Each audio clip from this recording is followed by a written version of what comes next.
Baca lagi. Kawan-kawan baca dimanapun Anda berada. Siapkan posisi nyaman, fokuskan pendengaran, mari baca teks dan suara. 14. Kewajiban seorang raja terhadap angkatan perang. Seorang raja sejati tidak seharusnya memiliki tujuan lain dalam hidupnya selain mempelajari seni berperang. Karena bagi seorang pemimpin, perang bukan hanya sekadar keterampilan, melainkan sebuah ilmu tertinggi yang menentukan kelangsungan sebuah kerajaan. Seni perang adalah satu-satunya bidang yang dapat mempertahankan kekuasaan bagi mereka yang lahir sebagai raja, bahkan bisa mengangkat orang biasa menjadi penguasa. Namun sebaliknya, melupakan seni perang adalah awal dari kehancuran. Dalam pandangan ini, peperangan bukan berarti haus darah atau ambisi kekuasaan, melainkan simbol dari kesiapsiagaan dan kedisiplinan. Seorang pemimpin harus selalu waspada, tangguh, dan mampu membaca keadaan. Perang di sini juga bermakna simbolik, perjuangan untuk menjaga negeri, melawan kemalasan, dan mempertahankan kehormatan bangsa. Ketika seorang raja berhenti belajar tentang strategi dan kekuatan, sesungguhnya ia sedang membuka jalan menuju kejatuhannya sendiri. Lihat saja kisah Francisco Sforza. Dengan kecakapannya dalam peperangan, ia yang semula hanyalah rakyat biasa, berhasil naik menjadi Raja Milan. Tapi anak-anaknya, yang lebih memilih hidup dalam kemewahan daripada menghadapi kerasnya medan tempur, kehilangan tahta mereka dan kembali menjadi rakyat biasa. Dari sinilah kita belajar, bahwa kemewahan dan kelembekan adalah racun bagi kepemimpinan, sedangkan disiplin dan keberanian dalam seni perang adalah pondasi yang menjaga kekuasaan tetap tegak. Kisah ini mengajarkan bahwa keberhasilan bukan hanya soal warisan darah, melainkan hasil dari kerja keras dan kemampuan mempertahankan diri. Sforza berhasil karena ia berjuang, sementara anak-anaknya gagal karena terlena. Ini adalah cerminan kehidupan nyata, ketika generasi penerus hanya menikmati hasil perjuangan tanpa memahami perjuangan itu sendiri, maka kehancuran tinggal menunggu waktu. Kepemimpinan tanpa ketegasan ibarat istana tanpa pondasi. Seorang raja yang tak memahami seni perang ibarat burung tanpa sayap. Ia akan kehilangan wibawa, dianggap lemah oleh prajuritnya, dan pada akhirnya tak akan dipercaya oleh pasukannya sendiri. Dunia ini tidak memberi tempat bagi penguasa yang tak siap menghadapi perang, sebab tidaklah mungkin orang yang bersenjata tunduk kepada orang yang tak memiliki senjata. Ketimpangan itu hanya akan menimbulkan kecurigaan dan kebencian, menghancurkan kepercayaan di antara pemimpin dan rakyatnya. Kalimat ini tidak hanya berbicara tentang perang fisik, tapi juga tentang kekuatan moral dan otoritas. Seorang pemimpin harus menjadi contoh nyata bagi bawahannya. Jika ia lemah dan tidak memiliki ketegasan, maka kepercayaannya akan runtuh. Dalam konteks modern, senjata dapat diartikan sebagai kemampuan, wawasan, dan keberanian untuk mengambil keputusan. Tanpa itu semua, seorang pemimpin hanya akan menjadi simbol kosong yang kehilangan kendali atas negerinya sendiri. Karena itu, seorang raja tidak boleh berdiam diri menunggu datangnya perang.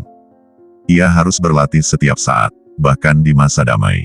Latihan itu ada dua, fisik dan mental. Latihan fisik berarti menjaga tubuh tetap kuat dan terampil, berburu, menjelajahi gunung dan lembah, menyeberangi sungai, memahami bentuk-bentuk alam dan wilayah. Semua itu bukan permainan, melainkan latihan nyata untuk mengenal medan tempur. Dengan memahami alam di sekitarnya, seorang raja bisa tahu bagaimana menyusun strategi, menentukan posisi pertahanan, atau membaca kelemahan musuh di wilayah lain. Latihan di masa damai adalah bentuk kesiapan sebelum bencana datang. Seperti pepatah, lebih baik berkeringat di masa tenang daripada berdarah di masa perang. Dalam dunia nyata, ini berarti seorang pemimpin tidak boleh menunggu masalah datang baru belajar memecahkannya. Ia harus terus mengasah kemampuan, memahami medan sosial, ekonomi, dan politik seperti seorang prajurit mempelajari peta medan tempur. Karena setiap tantangan baru selalu menuntut kesiapan yang matang. Bahkan dalam masa tenang, raja harus terus berpikir layaknya seorang jenderal. Seperti Pilopoemen, pemimpin bangsa Acaya yang terkenal karena kebiasaannya memikirkan taktik perang bahkan ketika berjalan di pedesaan. Ia akan berhenti dan bertanya kepada para pengikutnya, jika musuh berada di bukit itu, dan kita di bawah sini, strategi apa yang harus kita ambil? Ia membiasakan pikirannya untuk selalu siap menghadapi situasi darurat. Maka ketika perang benar-benar datang, ia tahu apa yang harus dilakukan tanpa ragu. Inilah contoh pemimpin yang hidup dengan kesadaran penuh. Philopoemen melatih pikirannya agar siap dalam segala kondisi. Ia tahu, kebiasaan berpikir strategis akan membentuk refleks alami saat bahaya datang.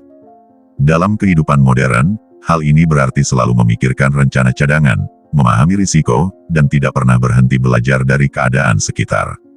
Karena pemimpin sejati tidak menunggu masalah, ia mendahului masalah itu sendiri.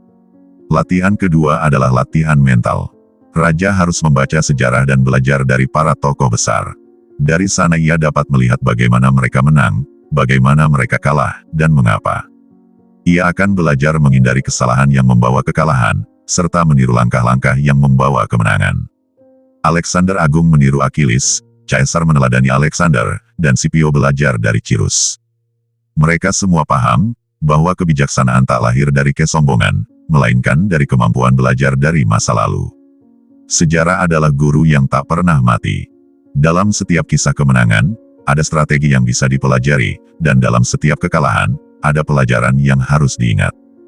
Pemimpin yang bijak tidak akan merasa paling tahu. Ia belajar dari orang-orang besar sebelumnya. Ia tahu bahwa jalan menuju kebesaran telah pernah dilalui oleh banyak orang, dan dengan meneladani mereka, ia memperbesar peluang untuk membawa bangsanya menuju kejayaan. Raja yang bijaksana tidak pernah terlena oleh kedamaian. Justru di masa tenang, ia bersiap seolah perang akan datang esok hari. Sebab, bila keberuntungan berbalik arah, hanya mereka yang siaplah yang mampu bertahan dan mengubah masa sulit menjadi kemenangan. Inilah puncak dari seluruh pelajaran. Kedamaian bukan alasan untuk berhenti berjuang, melainkan kesempatan untuk memperkuat diri. Dunia selalu berubah, dan nasib seringkali berputar tiba-tiba. Ketika masa sulit tiba, hanya mereka yang sudah menyiapkan diri sejak lama yang mampu bertahan. Dan seperti kata pepatah kuno, keberuntungan berpihak pada mereka yang siap. Bersambung ke 15. Hal-hal yang dapat menyebabkan orang, khususnya para raja, terpuji atau terkutuk.